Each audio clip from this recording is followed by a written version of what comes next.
Hello, this is Dr. Natalie Lenore Blackman coming back to you with Matters of the Heart. And in the last session, we were discussing the importance of a true refuge, the secret place, the place where we recharge and refresh, where we're centered, where we're safe, where we're able to do this work.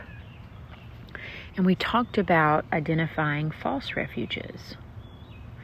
And we used the example of the dog Otis that we have rescued and are rehabbing and training him to understand that home base or his bed is his recentering space. It's his Zen space. It's where he recalibrates. It's where he finds security. And that place of security allows him to grow, and then it helps to teach him not to react on his impulses, okay? And for us as humans, impulses come out of the flesh, and the flesh or the body responds to the mind, okay? And the mind responds to the soul or the soul wounds. And we are working on healing the soul wounds so that our mind will respond to our spirit. And that the spirit will be the strongest being within our three-part being. And it will begin to control the flesh. So those impulses and those false refuges, they will slowly fall away. And the only image that we'll need is the image of our Father and of Jesus. And the more we behold that image, the more our identity changes into our true identity. Because we talked about the identity is hidden in the heart element. And we're in the heart element this season. And we're uncovering the things that prevent our true identity, our true purpose from coming forth and being fulfilled. So in that, we talked about the emotion of the heart, of a balanced heart, is joy. And the joy of the Lord is our strength. That's actually where we draw our strength from. An imbalanced heart, we talked about several different diseases that are associated with this, and things like confusion and forgetfulness and brain fog and inability to concentrate. I think we all can identify with these imbalances, right? We all have some sort of imbalance in our heart. If we have lived, we have imbalances in our heart because we have emotions and we've been wounded, okay? There's no way around that. I mean, if you think you haven't been wounded, then that's the self-deception we've talked about, right? And some people feel they've been so wounded, which goes into victimization, that they have a hard time coming out of that. And that's in that pit of self-pity. So we have all these variances of woundedness. But we are working on the heart element, and we're working on another imbalance of the heart element, which is called fright. I think everyone can relate to this one. So fear in Chinese medicine, it goes with the imbalance in the kidneys. Fright goes with an imbalance of the heart. I see fright as sudden fear, okay? I think of fear as something that's been meditative, maybe something that's been passed down generationally. It's a phobia, it's something that we focus on. But I see fright as the bad news, okay? The news when the doctor walks in and says you have cancer, okay? The news when you get the phone call and someone very close to you has died, okay? I think a lot of people dealt with that in 2020 and 2021. There have been sudden deaths from sickness, but there's also been just a lot of tragedy. So sudden deaths in the world, right? That is fright. And I had a very unusual generational curse passed down to me when I first got into inner healing. It was one of the first things I wanted to deal with because I knew that it was not normal, okay? And it was a phobia of answering the phone. And when I went in and did this inner healing, I was able to go back and see several generations back that someone in my bloodline had received very tragic news via the phone, and it caused severe fright. I mean, I can't even describe really the memory that I went into when I was doing this inner healing session. But it was very, very, very traumatic. And it was just me even being in that moment, it was just full of fear and fright, sudden tragic news, right? Being given over the phone.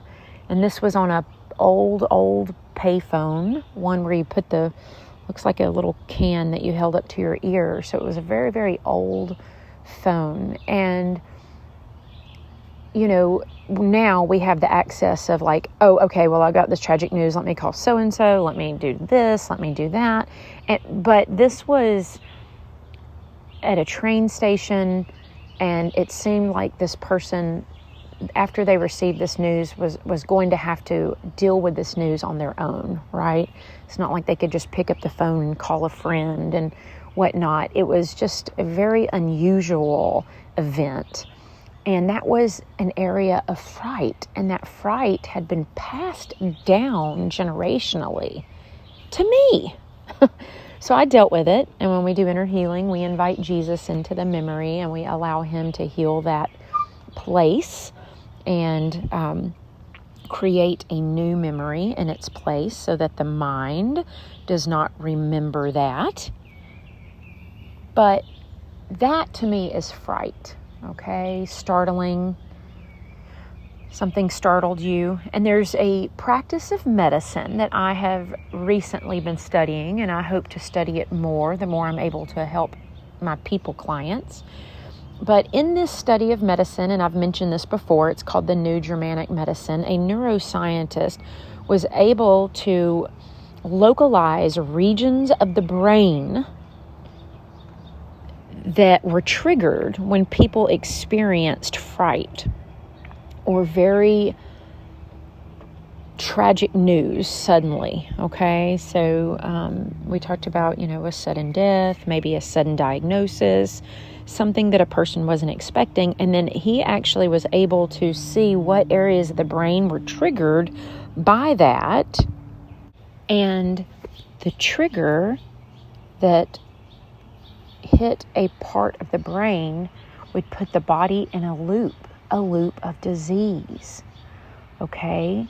So frightening news of a bad diagnosis can actually prevent healing in the body. The body was designed to heal. God designed us to be able to heal from any disease, even cancer. But if the news is frightening and it triggers a part of the brain that puts the mind on a loop, then the body is going to stay in a state of disease. Is that amazing or what?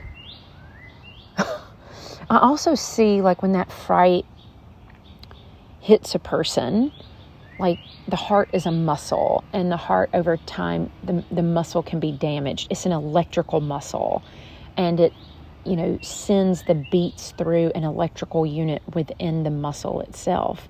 But I see, like, when a person gets hit with fright, I see it like a lightning bolt hitting their heart and actually damaging an area of the heart.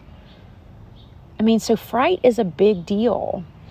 And fright is something that we have to be prepared to face. for us to believe that we're not going to have to deal with fright would be self-deception, because we live in a fallen world, right? And so we're not able to deal with fright by having just scriptures memorized, okay? Or when that time comes, I'll be ready, I know what to do. No, we train our mind, our soul, and our spirit to be ready for fright. We train the heart. Remember, we put into the heart what we want to come out of it. It's not what goes into a person, but what comes out that defiles them. So we put into the heart what we want to come out. And when fright comes our way, we want to come against it with the true balanced emotion of the heart, which is joy. I mean, does that seem crazy or what, right? We talked about joy as our strength, and we talked about the difference between joy and happiness. Joy is the anchoring and knowing that no matter what comes our way, whatever it is that caused the fright, it's going to work out for our good. But that is not something that comes with ease. That's something that comes with practice. That's something that comes from rooting out the things that are in our soil now that would continue to feed fright, like I had to do. Generational curse that was coming up that would created a belief expectation cycle that every time I answered the phone, I was going to hear tragic news. I had to get that rooted out of me, okay? And then I have to let the Father plant peace, love, and joy into my heart and know, okay, now whatever I hear on the other line, it's going to be okay because the Father's got it. I trust in Him, right? I've dealt with my trust. I've dealt with the fear. I've dealt with the fright. So this is an ongoing practice. This is something we should be doing daily. The Bible actually lists fear not 365 times. So if fright is something you deal with, then you can put a scripture before your eyes. We talked about the eyes. Actually, when they read a scripture, it creates a chemical reaction within the body, right? And you could read a scripture every day, 365. Well, at least it's mentioned 365 times, but there's so many verses connected to that, right? And you can put that before your eyes and allow the garden of fear not, fright not, to grow in your soil. So when the difficulty comes, when the fright comes, you're ready. I wanted to read a scripture. It's from Isaiah 41:10, and it says, "Fear not, for I am with you. Be not dismayed, for I am your God. I will strengthen you. Yes, I will help you. I will uphold you with my righteous right hand." Oh, I love that verse. I mean, I can read it 1,000,000 times, but reading it and not applying it is not going to help me in a frightful situation. So what we're doing in this work is we're learning how to apply these words, put them into our soil, let them produce a harvest. So when the fright comes, the unbalanced emotion of the heart, the joy is there and ready because we trust. Remember, trust comes from the heart. We trust that the Father is going to take care of the situation and turn it into good for those who love Him and are called according to His purpose. I hope this blessed you. If it did, hit the like button and subscribe.